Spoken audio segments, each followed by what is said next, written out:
Om Sahana Vavatu Sahanau Bhunaktu Sahaviryam Karavavahai Tejasvinavadhitamastu ma vidvishavahai. Om Shanti Shanti Shanti. Om Akhandamandalakaram Vyaptam Yena Characharam Tatpadam Darshitam Yena Tasmai Shri Gurave Namaha. Samsara Dava Nalalidhaloka Tranaya Karunya Ghana Ghanatvam Praptasya Kalyana Gunarnavasya Vande Guru Shri Charanaravindam. Yasya prasadat bhagavat prasado yasya prasadat nagati kutopi dhyayanstuvanstasya yashastri sandhyam vante guru shri charanaravindam. Vasudeva sutam devam kamsachanuramardanam devaki paramanandam krishnam vande jagadgurum. Pranam to all. Welcome to this session. Today we are doing the 7th chapter of Bhagavad-Gita, slokas 4 to 11. In the last session, we covered the first 3 slokas of the 7th chapter. Let me quickly revise them. Shri Bhagavan Uvacha, Maya Sakta Manaf Partha Yogam Yunjan Madashrayah Asamshayam Samagram Mam Yatha Jnasyasi Tatshunu. So when we began this, I said that the 7th chapter is a sort of an expansion of the last shloka of the 6th chapter. The 6th chapter, Sri Bhagavan concludes by saying, Yoginam api sarvesham matgatena antaratmana shraddhavan bhajate yomam same yukta tamo mataha.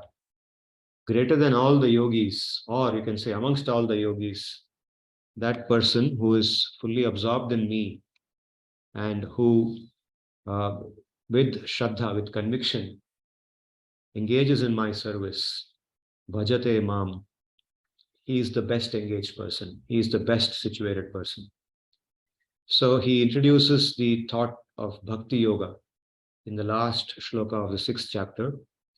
The first 6 chapters were largely devoted to Karma Yoga and Jnana Yoga, where the focus was on realization of the self, knowing the spiritual nature of the self. Now, the middle 6 chapters of Bhagavad Gita, they are devoted to Bhakti, where Sri Bhagavan begins by sharing knowledge about himself. So in the first shloka of the 7th chapter, he's saying that engaging your mind in me, fully absorbed in me, please know how you can completely become knowledgeable about me.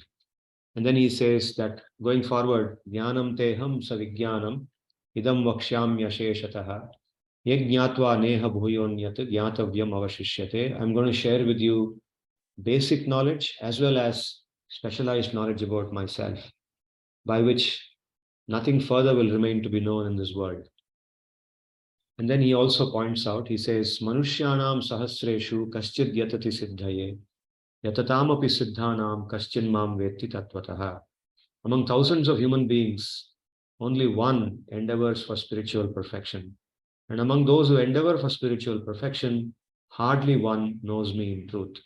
So the idea is that spiritual perfection is a rare thing. Very few people actually even are willing to open themselves and say that, yes, there is something beyond this material existence. What we see around us, and we also, until this point in our life, we've been absorbed in pursuit of material perfection. We've been thinking, what is the best way to get happiness in this world? Good career, money, etc. Material perfection is the goal of life for predominantly everybody in this world. So rarely there is a person who says there is something beyond this material perfection. There's something called spiritual perfection. And among several people who actually start that journey, hardly one person actually comes to know Sri Bhagavan completely. And that is the perfection of life. And we should endeavor for that. Okay, now going forward, Sri Bhagavan continues to talk about himself.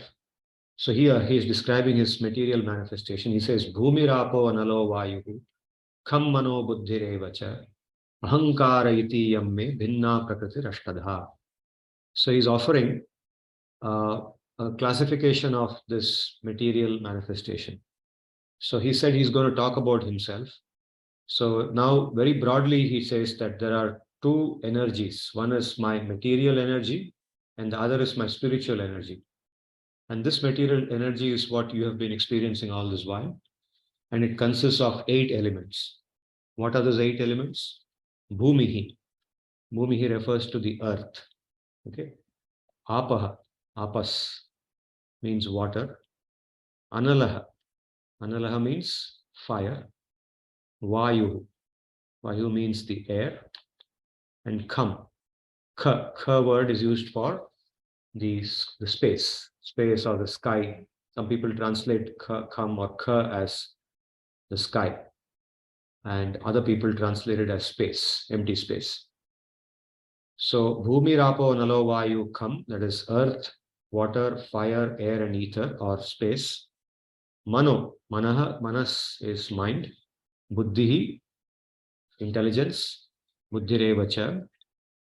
Ahankaraha, ego. Okay, so Mano, Buddhir, Ahankara, these 3 subtle elements. So 5 gross elements and 3 subtle elements. Iti, iyam me bhinna prakriti rashtada.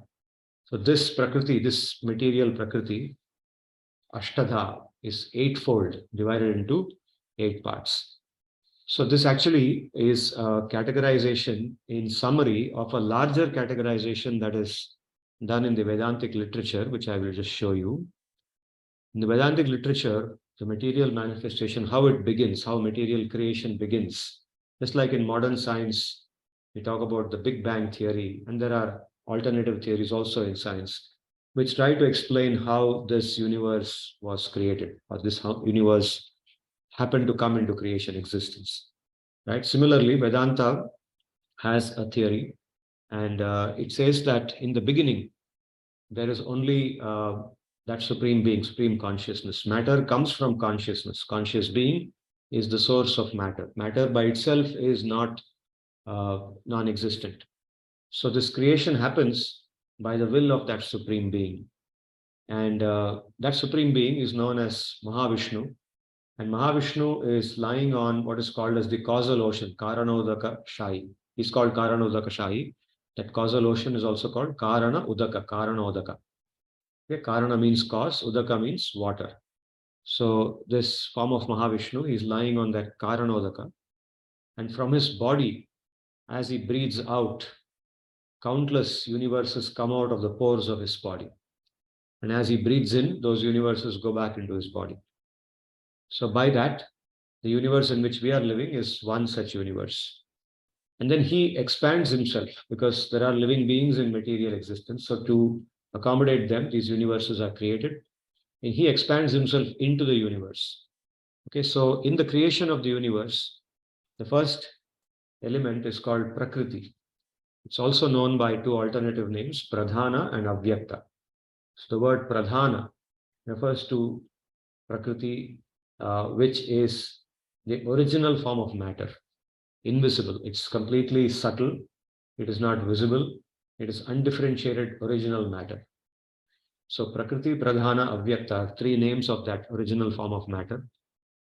And from that evolves a form known as Mahat Tattva.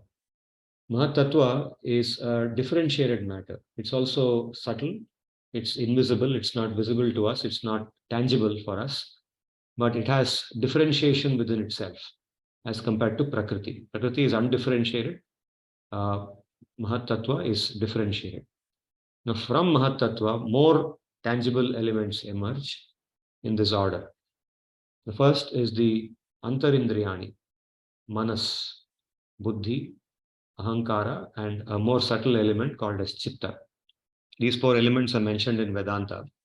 Adi Shankara's books also talk about them.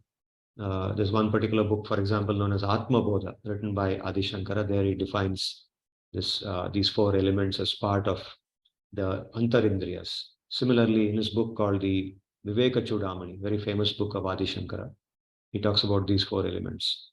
So these are called the Chatur Antarindriyani. Manaha is the mind. Intelligence, buddhi, ahankaraha, ego, and chittaha is a subtle element. Exactly how this chitta is translated in English, I don't know. So I have just put it as a subtle item, a subtler item than manaha, buddhi, ahankara. Okay, then from this evolve the external or the more tangible senses, the pancha jnanendriyani and the pancha karmendriyani. Jnanendriyani are, we know, the nose, the tongue, the eye, the skin, and the ear. These are actually, when I'm talking about these, what I mean is the form of these that are present in the subtle body, in the linga sharira or the sukshma sharira, not the externally visible organs.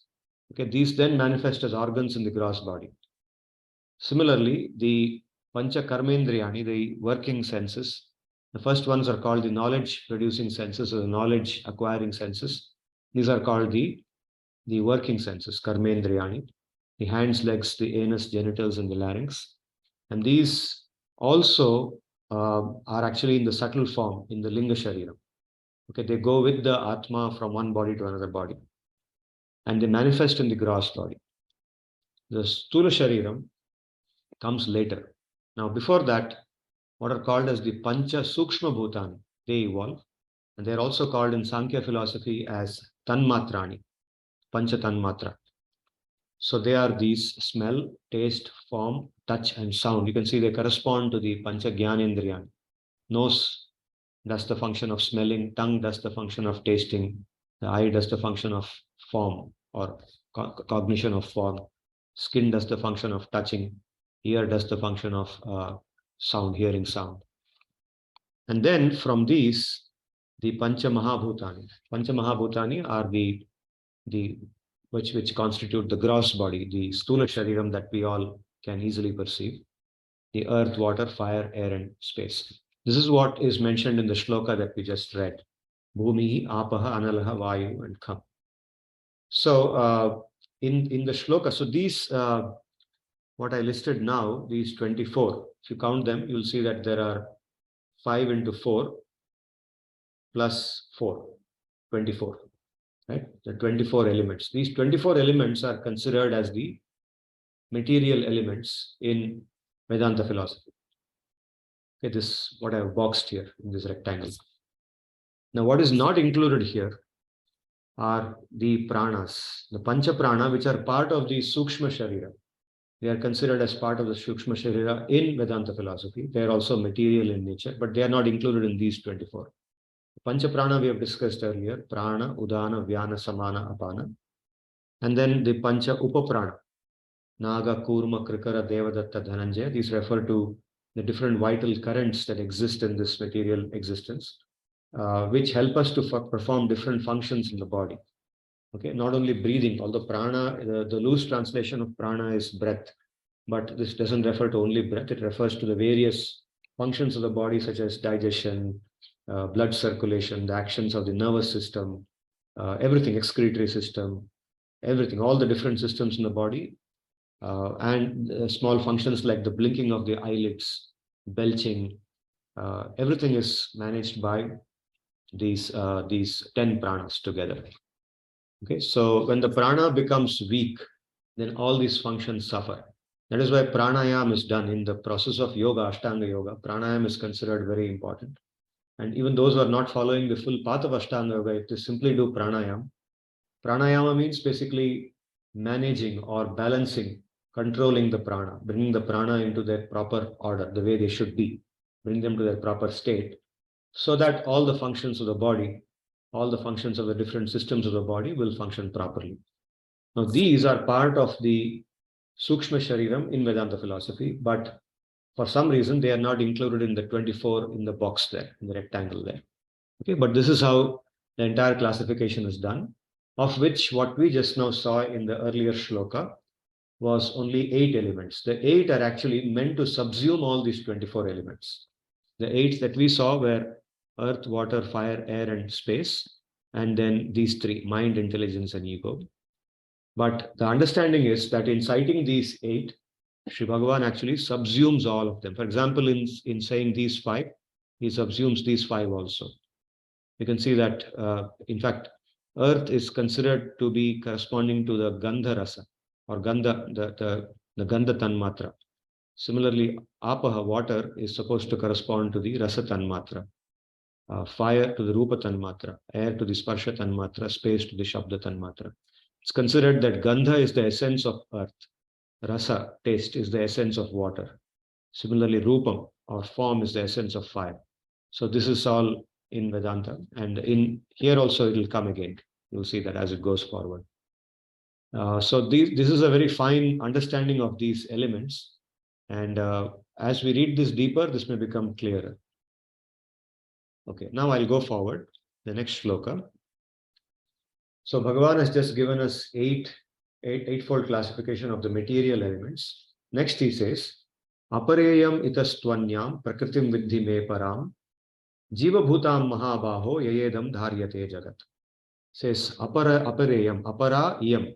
Yam means this. When you point to a girl or lady, a feminine, something feminine. Here Prakriti is that lady. Prakriti is a feminine word, is feminine gender. So apara yam. What I just told you is apara. Apara means inferior. Para means superior. Apara means inferior. So what I just told you is inferior. Apara iyam itastu anyam. Apart from this, there is one more prakriti. Anyam prakritim vidhi me param. Please know about that. Vidhi me param. There's one para prakriti who is superior to the apara prakriti I just told you. What is that? Jiva bhutam mahabaho. Oh Mahabaho, oh great Arjuna, the one with great arms. Jiva bhutam, the living entities, the jivatmas. Jivatmas along with their bodies, it's called jiva bhuta. So these jiva bhutas actually are a superior form of energy to the energy that I just told you. And he says, Yaya idam dharyate jagate. By this superior energy, this inferior energy is controlled. This jagat, this universe, is the inferior energy, material energy. Dharyate is sustained or managed or controlled. Or you can say, because of the jiva bhutas, this material creation exists. If these jiva bhutas did not exist, then this material creation also would not exist. Okay? And the most important thing to know here is that this jivam, the jivatma, has consciousness. Is conscious. For example, we are all conscious. We have the property of consciousness.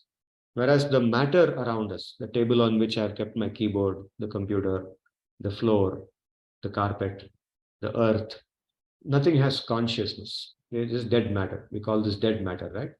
In fact, if I take a pin and prick here, there'll be no feeling. It will not feel anything. But if I take a pin and prick a living entity, it will definitely feel. It will feel a lot of pain. So consciousness is a part of the jivatma. Absence of consciousness is a property of the apara prakriti. Now, this important difference is very critical for us to understand that matter could not have been created by a big bang. It should have come only from a conscious being. The conscious being is superior to the non-conscious being. Sentience is superior to non-sentience. So from consciousness comes something that is insentient, not conscious, not the other way around. In modern science today, consciousness is attempted to be explained through matter. Modern scientists try to explain that consciousness is a function of the interaction of matter, different reactions that take place in the nervous system through the brain and other parts of the nervous system. They produce consciousness. Otherwise, there is nothing called a living being that is separate from what we see in the body. So science tries to answer the question of consciousness in that manner. In the Vedanta, and in fact, not only in Vedanta, in the Veda, in all the systems of Veda, the existence of the Jivatma is recognized as distinct from matter. In Yoga, Sankhya, everywhere. And that is why we talk about the rebirth. The Jivatma is eternal. Jivatma never has death. Matter is not eternal. Matter dies. And that is why Sri Bhagavan begins the Bhagavad-Gita with that knowledge. The very first lessons in the Bhagavad-Gita, in the second chapter, they start with distinction between the Jivatma and the Jada, the Jada Vastu. Right? So this is something that we should always keep in mind as we go through the Bhagavad Gita. Oh Mahabaho, this material manifestation is inferior. Know about my superior spiritual manifestation. which is different from it, and which consists of the Jivatmas by whom this material universe is occupied. So all spiritual basis, let me just add to the few points I just made, that when we talk about spirituality, spirituality has to begin with the acceptance or acknowledgement of the Jivatma as distinct from matter. Sometimes we come across, some schools of thought in spirituality who promote spirituality. But when you see what form of spirituality they are promoting, it doesn't talk about, they don't recognize the existence of a conscious being as separate from matter. For them, spirituality is just about living a better material life, living a more peaceful life, right? Experiencing peace of mind, experiencing a clean life, a life which is free from unethical activities, which is good. No doubt that is good, but that is not spirituality. That is just good form of material life. It's just a different form of materialistic life. It is just trying to live your materialistic life in a way that is more sustainable than the other life where you engage in activities which harm other people, which is not sustainable, where you do violence, where you do intoxication, where you do activities which other people don't like. So this form of spirituality that people talk about is just giving you a better material life, but not giving you a spiritual life. To understand spirituality, you have to first understand that there is something called the Atma, and that you and I are that Atma, different from the body. Okay, that is why it is so important. Now Sri Bhagavan says, Etad yonini bhutani sarvani ityupadharaya aham kritsnasya jagatah prabhavah pralayastatha. Etad yonini bhutani. So all living beings. So this word bhutam bhute bhutani. That is the original word in Sanskrit. Bhutam is the original word here, Napumsakalinga word. And it refers to the living being in the material existence, along with his material coverings, the material body, the gross body, the subtle body, and the causal body, etc. It says, Etad yonini. These two forms of energy which I just spoke about, the Jivatma as the Paraprakriti, and the 8 elements, the matter, Jada Vastu as the Apara Prakriti. These two together, they constitute the living being in this material world. Sarvani, all living beings. All living beings are made up of one Jivatma. The Jivatma is the actual living being. But in the material existence, the Jivatma comes with the covering of the material existence. So together, and all living beings are in this form, in this existence. Aham, me. What about me? I am not a part of this Bhutani. Krishna says, Aham kritsnasya jagatah prabhavaha pralayastatha. Me, I am kritsnasya, means of the entire universe, jagatah, of the entire universe, prabhavaha, the source, the origin, and pralaya. Pralaya means the end or the dissolution. I am both the prabhava and the pralaya, the origin and the dissolution of this entire universe. So everything that you see here, I am the origin and the dissolution. Okay? Know that these two manifestations of mine are the basis of all living beings or all life in this world, in this material existence. I am both the origin as well as the dissolution of this entire material universe. Mattaf parataram nanyat kinchidasti dhananjaya mai sarvamidam protam sutre manigana iva. This is also an often cited shloka from the Bhagavad-Gita for those who study the Bhagavad-Gita. Mattaha parataram. Mattaha means beyond, or mattaha means comparison with me, from me, than me. Parataram means beyond me. Okay, beyond me or other than me. This word parataram can be understood in two ways. One meaning of parataram is beyond me. Another meaning of parataram is other than me. Mattaf parataram, beyond me, other than me. Na anyat kinchidasti dhananjaya. There is nothing else. There is nothing else in existence which is other than me and beyond me. Mai, in me, sarvamidam protam sutre maniganahiva. So just like on a piece of thread, on a thread, mani means beads. They are resting on a thread, right? If you take a necklace, there are beads resting on a thread. Protam means strung, prota, strung or resting. Mai sarvamidam protam. Everything is resting on me, just like the beads are resting on a thread. Everything rests on me. Oh Dhananjaya, there exists nothing else that is other than me or superior to me. All of this is strung on me, just like beads are strung on a thread.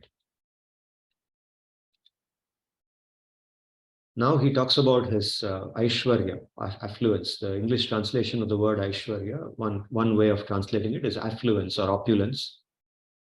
Rasoham apsu kaunteya prabhasmi sashi suryayoho pranavah sarva vedeshu shabda ke paurusham rishu. So to help us to visualize what that means, he is everything, but then to appreciate him, he says, think of me as the origin of everything. For each thing, I'll tell you what is its karana, its origin, the cause. Or think of me as the essence of that thing. Just like rasaha aham apsu kaunteya. In water, I am the rasa, taste. Just like I just showed you in that diagram. The rasa tanmatra, the taste, is considered the essence of water. So I am the taste of water. O kaunteya. Prabhasmi sashi surya yoho. So Sashi and Surya. Sashi means the moon, Surya means the sun. Sashi Surya Yoho, of the moon and the sun. Prabha. Prabha means the light. I am the light of the sun and the moon. Okay, I am the taste of water. I am the light of the sun and the moon. Pranavaha Sarva Vedeshu. In all the Veda, I am the Pranava. Pranava refers to the Omkara, the chanting of Om, the syllable Om. Okay. Om. So Pranava, that Pranava is considered the origin of the Veda. The Veda originally existed in the form of the Pranava. The Pranava expands into the Veda. In fact, the Pranava becomes the Gayatri Mantra. The Gayatri Mantra becomes the Veda. So I am the Pranava of the Veda. When you think of the Veda, think that Pranava is me. Shabda ke, just like Rasaha in Apsu. Rasa Tanmatra is the origin of water or the essence of water. Similarly, Shabda, Shabda sound is the essence of space. Sound rests in space, or sound is the source of space. Okay, that is an understanding in Vedanta. So, Shabda ke paurusham rishu. Rishu means in human beings. Literally, it means in men, but here men is used in a gender neutral sense. In human beings, paurusha. Paurusha is the ability, paurusham, ability, or you can say entrepreneurship. We say, for example, entrepreneurship, the ability to take initiative, the ability to say, I will do it, I can commit myself to it, the ability to take up something and accomplish it. That's called paurusham. Paurusham Visho. I am that ability in human beings. Okay. So essentially, he's going to now say again and again how, when you think about him, think of him as the best of whatever you're thinking about. He's the best in that thing. He's the essence of that thing. He's the cause of that thing. Okay. In different ways, he expresses himself. Yes, O Kaunteya, I am the taste of water and the light of the sun and the moon. I am the Pranava, Om, in all the Vedas. I am the sound in space and the prowess in human beings. Similarly, Punyo Gandha Prativyamcha Tejaschasmi Vibhavasau Jivanam Sarva Bhuteshu Tapaschasmi Tapasvishu.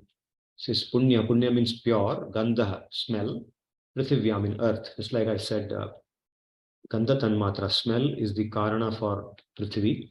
Punyo Gandha Prithivyamcha Tejaschasmi Vibhavasa. Vibhavasuhu means Vani, fire.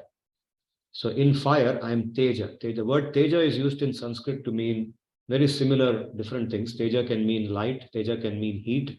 Teja can mean Tejas. Tejas can mean light, heat. It can mean confidence, boldness, arrogance. Sometimes arrogance, aggressiveness, etc., etc. Okay, that's why one of our trains named as Tejas Express, right?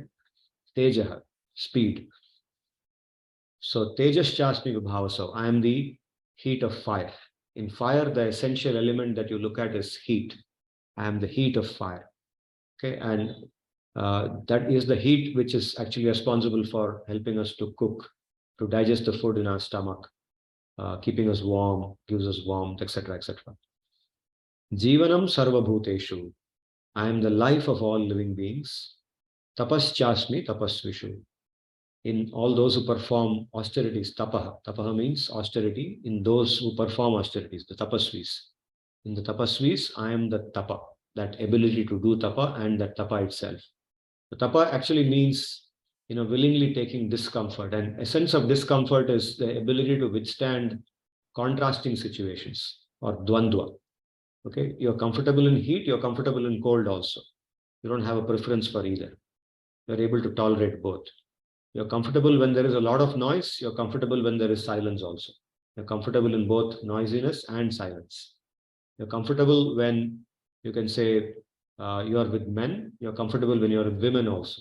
You're comfortable, you're not disturbed by either gender. Both gender, you can treat them respectfully and comfortably mingle with them. So that is called tapas, the ability to become comfortable, or the endeavor to become comfortable in what can be uncomfortable to other people. Okay, handling contrasting situations. So tapas chasmi, tapas vishi. I am the pure smell in the earth and the heat in the fire. Here the word cha is used as an extension that this word pure is used, punya. Punya means pure. That purity is extended to all the other places where he has spoken about himself as the essence of that thing. Rasoham apsu kaunteya. Then he says shabdaha ke, I am the sound and ether. So this way, that purity should be extended to that also. That's why this cha is used here. I am the pure smell in the earth and the heat in the fire. I am the lifespan of all living beings and penance in those who perform austerities. Bijam mam sarva bhutanam vidhi partha sanatanam buddhir buddhimatam asmi tejas tejasvinamaham. Bijam is the seed. Bija means seed. But here, for sarva bhutanam, in this material existence, that seed actually is that pradhana, the original material energy. The original form of that material energy is called pradhana, also known as prakriti and avyaya. So I am that. Bijam mam sarva bhutanam vidhi, no, O partha, sanatanam, nityam, always. And that bija is nitya, it's always there. Buddhihi buddhimatam asmi. I am the intelligence of the intelligent people. So in an intelligent person, what do you glorify? What do you look for? Or what do you want to take from the intelligence of that person? So buddhihi buddhimatam asmi. Again, tejaha tejasvinamah. So there he said earlier, he said tejas chasmi vibhavasam. In fire, I am the heat. Now again, the word tejaha is used. Tejaha tejasvinamaham. Tejasvi. Among tejasvis, I am teja. The word tejasvi refers to people who are very bold, confident, willing to take initiative, not falsely confident, but genuinely confident. They're able to handle big responsibilities. They're very, sometimes appearing arrogant. So there is some tejas in them. We say this person has got a spark in him, tejas. In English, we say spark, no? There's a spark in him. What is that spark? That spark is called tejas here in Sanskrit. So I am that tejas in that person. What you see, that tejasvi, I am the tejas of that tejasvi. O Partha, know me as the eternal seed of all living beings in material existence. I am the intelligence in the intelligent and the confidence and boldness in the noble, heroic, and illustrious. So I have translated Tejasvi as people who are noble, heroic. It's a very broad word actually. It can refer to people with all kinds of qualities that we admire in people. Okay? People who are outstanding. Balam balavatam chaham kamaraga vivarjitam dharma viruddho bhuteshu kamosmi bharatarshava. So of the strong people, balavatam means people who are strong, of them, I am the strength. But what kind of strength? Kama raga vivarjitam. So strength does not necessarily mean muscular strength. In fact, many times strength is not at all referring to the strength of the physical body, the muscles. Okay, somebody is very muscular, very strong person, we say, right? But that's not what he's referring to. He's referring to a particular type of strength, kama raga vivarjitam, a person who is completely free from kama, material desire, the desire to expand their material aspiration. Raga. Raga is attachment to this material existence, or raga can be understood to capture all the things which come with it, like greed, trishna, like krodha, anger. All that can be subsumed under this. So kama and krodha, kama and raga, Ichcha and dvesha, they all come together, right? Kama raga vivarjitam, a person who is free from that. Such a person is a strong person. And that is the strength that I am talking about here. Balam, I am the strength of that person. I'm the person, I'm the essence of that strength. I represent. When you look at that person and see that strength in him, think about me. I am there. Dharma aviruddho bhuteshu kamosmi bharatarshava. So kamosmi bharatarshava. Oh bharatarshava. Bharatarshava means bharatanam rishabha or bharateshu rishabha. The word Bharata refers to the king Bharata, son of Dushyanta and Shakuntala. We know the story, the famous story of Dushyanta and Shakuntala. Of course, a modified version of that story is in Kalidasa's Abhigyana Shakuntalam, where the king Dushyanta, the original story is where the king Dushyanta is hunting in the forest and he comes across this maiden called Shakuntala and they, like each other and they get married. And through them, this son called Bharata is born. And the king Dushyanta leaves her there and he goes back to his kingdom. But when Bharata is born, he's not with Shakuntala. Bharata is born later. And so Bharata grows up, and at some age, when that child reaches a certain age, that child is supposed to be extraordinarily talented, very bold, very courageous like his father. He's got his father's qualities. So even at a very small age, he's playing with wild animals and so on. So he's known to be extraordinary child. And Shakuntala goes with the child to Dushyanta, but he is not able to recollect. He forgets. Now, in the original version, there is no curse and stuff like that. Or there is a curse by the sage, I think Durvasa. Durvasa Muni comes to the ashram. Shakuntala is absorbed in thinking about her husband and she doesn't notice the sage. And Durvasa is known for cursing without asking for what happened. He doesn't inquire, but he straight away curses people. In all the stories that we hear about him, he comes and wherever he turns up, he ends up cursing that person there. So here he curses Shakuntala that your husband will forget you. Whomever you're thinking about, you will forget, you will not recollect, you will not remember you. And that happens to be her husband. So when she goes with Bharata, then Dushyanta is not able to recognize or remember her. And in the original story, there's no ring involved. When Dushyanta later on again goes to the forest, he meets her and that curse has elapsed. And so he recollects and they get united again and it's a happy ending. But in this story of Kalidasa, there is a ring involved where he has left a ring with her. And when she shows him that ring, then he recollects. So there is a different twist to that tale. Now, how does it come here in this shloka? This Bharata is that king, okay, whose story we just recollected. And Arjuna is a descendant of that Bharata. So he's called Bharatarshava. That dynasty is called the Bharata dynasty. And this country, India today, was originally called Bharatavarsha.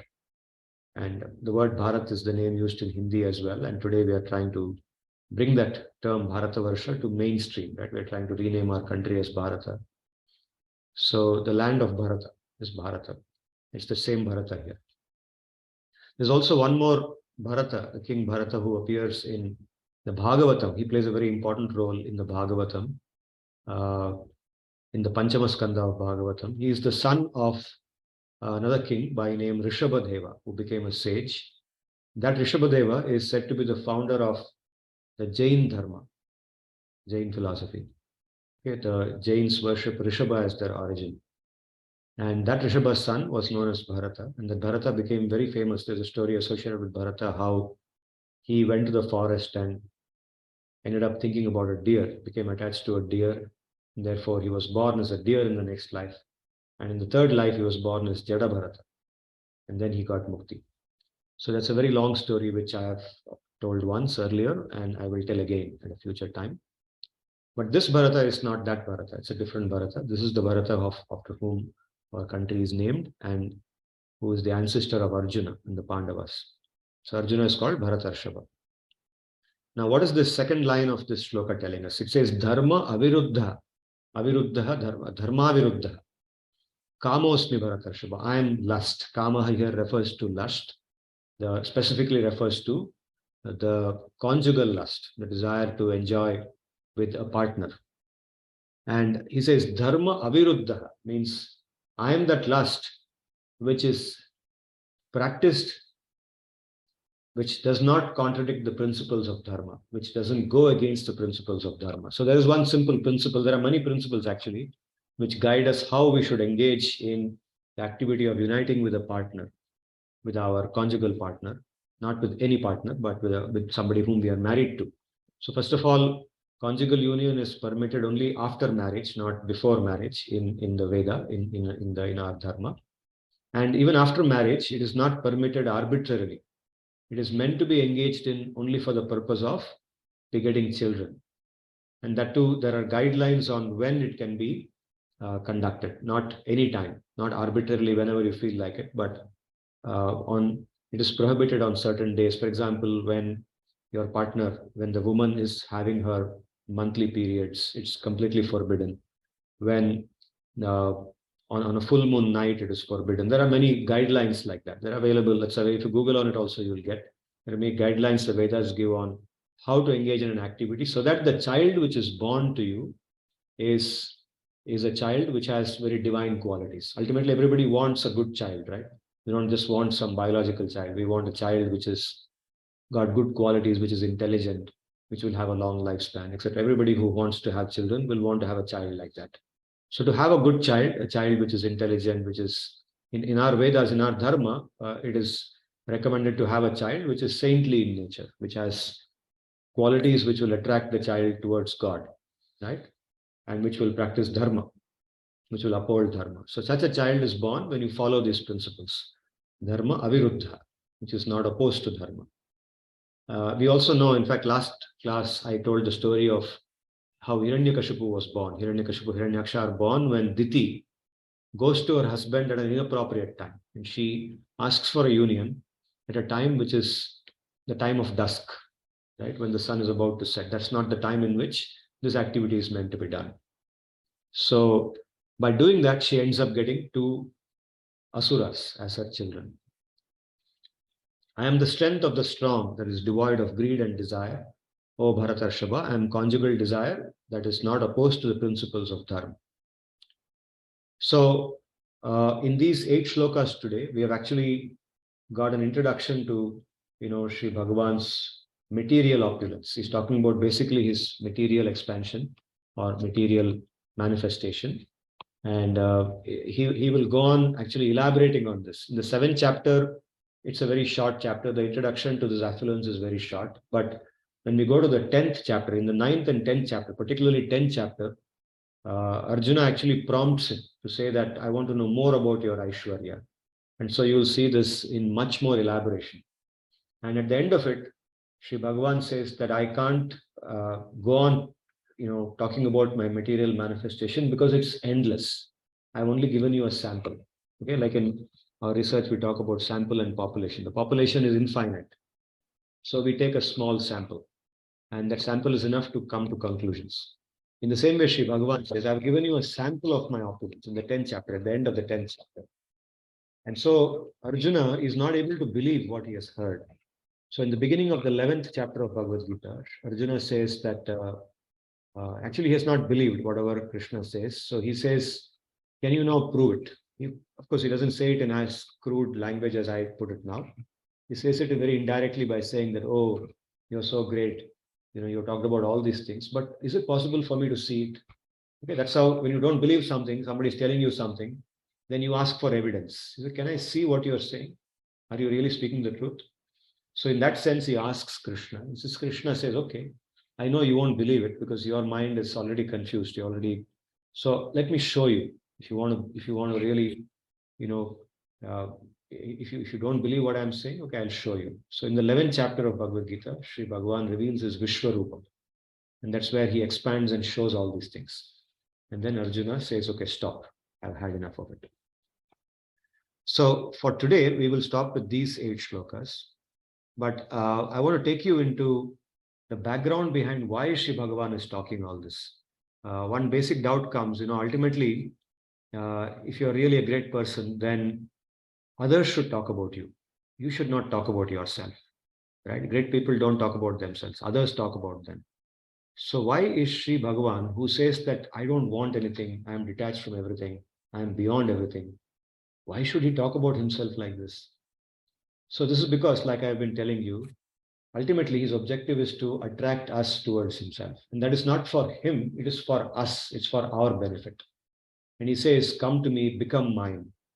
And that is bhakti. Bhakti is to unite with him. Bhakti essentially has two elements, ekata and anukulata. Okay, this is what I have been telling since the beginning. Bhakti has two elements to it, ekata, anukulata. Today I will elaborate a bit more on that. Ekata refers to that property of becoming that person's. Okay. Now you can think, as I say all this, here Sri Bhagavan is talking about himself, and so ekata anukulata is with respect to Sri Bhagavan or Krishna. But in general, this can be applied to anybody else also, although not in the same level of perfection as we can apply it with Sri Bhagavan. So here, ekata means being that person's. We become one with that person in terms of saying that that person is mine, I am that person's. Anukulata is living as per his liking.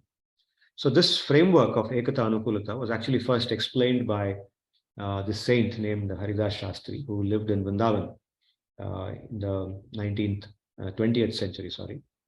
And he originally from Bengal, but he went to Vrindavan at a very young age when he was like a teenager or so in order to study. He was attracted to this philosophy. So he went to Vrindavan, found his guru, and under the guidance of his guru, he went to Varanasi, where, at that point of time, traditionally Varanasi has been a place where our, probably the best place in India for a long time, where the Vedic philosophy is taught, Sanskrit, Vedic philosophy has developed. Today, it may not be the best place, but for a long time, it has been that way. So he went to Varanasi and studied there under the guidance of teachers, lived there for about 12 years and studied, lived a very austere life, then came back to Vrindavan and then taught them, taught the scriptures, taught the Shastra, wrote several books, scholarly, very scholarly books. He was known, by the time he left this world, that was somewhere around 2013, he had accomplished an enormous amount of writing and publishing, all in Sanskrit, Hindi, and Bengali, because he's originally from Bengal. And he was one of the foremost scholars in that area of India, in Vrindavan, in that Braja area, highly regarded in that place. So he explained that ekata is the Swarup Lakshan of Bhakti. It's the internal core property of Bhakti, the consciousness in the mind that I am his and he is mine. He is always there for me and I'm always there for him. We exist for each other, or we exist in each other. Okay, that much intimacy in consciousness. And this is possible only when there is complete purity of thought, when the way we think matches with the way he thinks. Only then this ekata is really possible.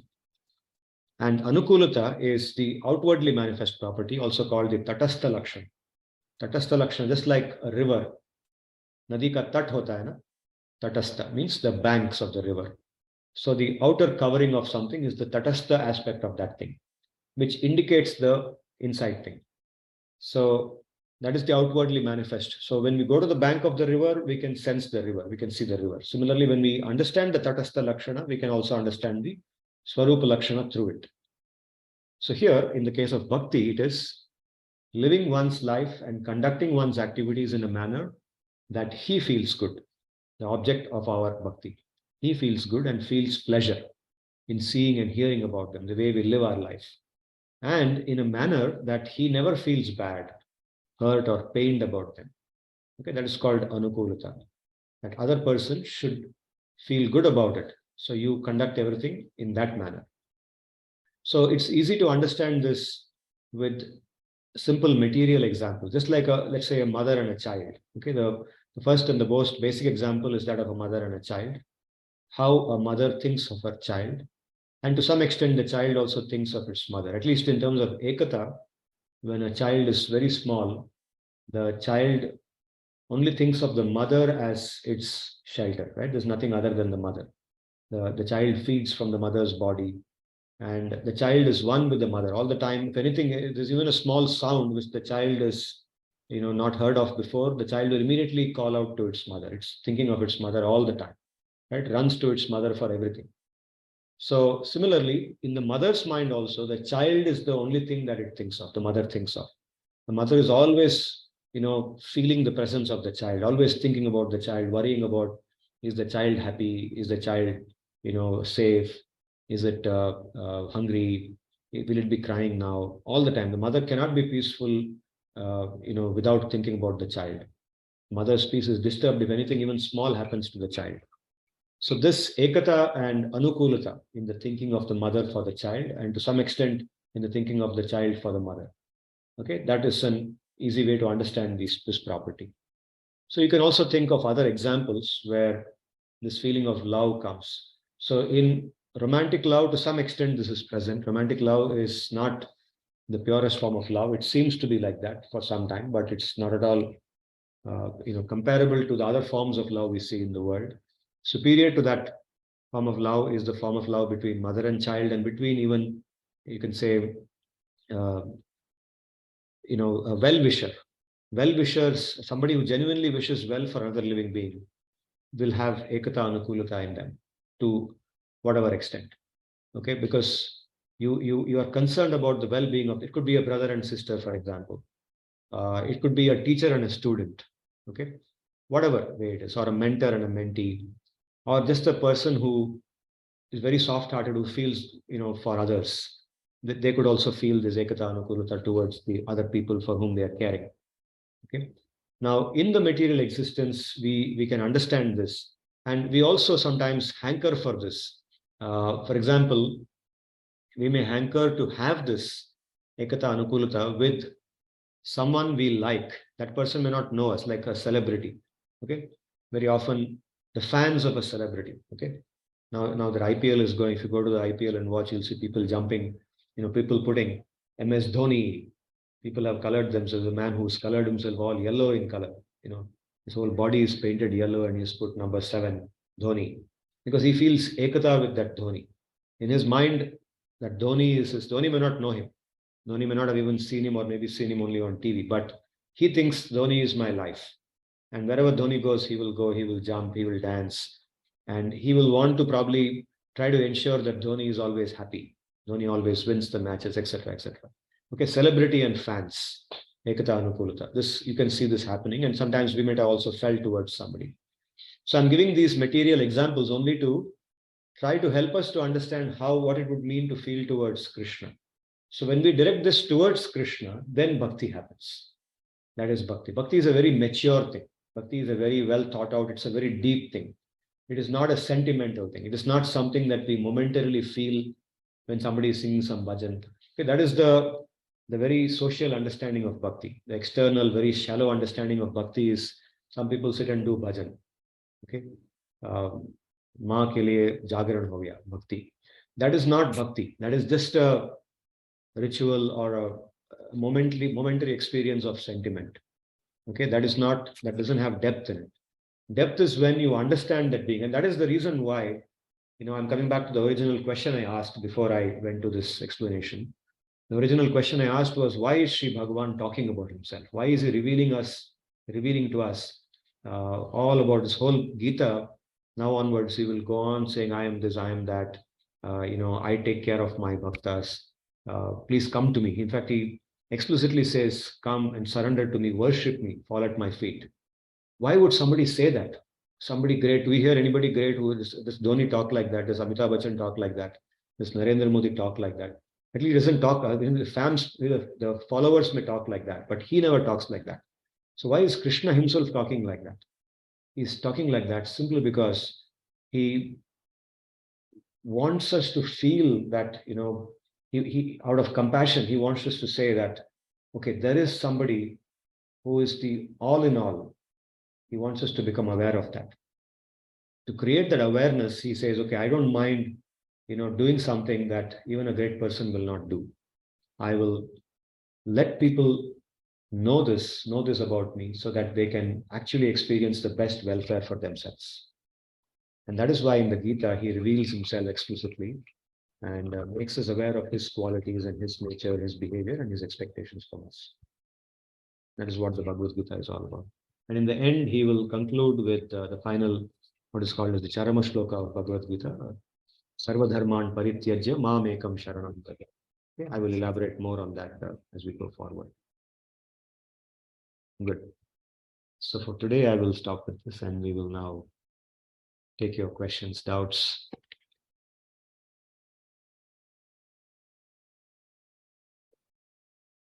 Om Shanno Mitra Sham Varunaha Shanno Bhavatvaryama Shanna Indro Brihaspatihi Shanno Vishnururkramaha Namo Brahmane Namaste Vayo Tvameva Pratyaksham Brahmasi Tvameva Pratyaksham Brahma Vadishyami Ritam Vadishyami Satyam Vadishyami Tanmamavatu Tadvaktaramavatu Avatu Mam Avatu Vaktaram.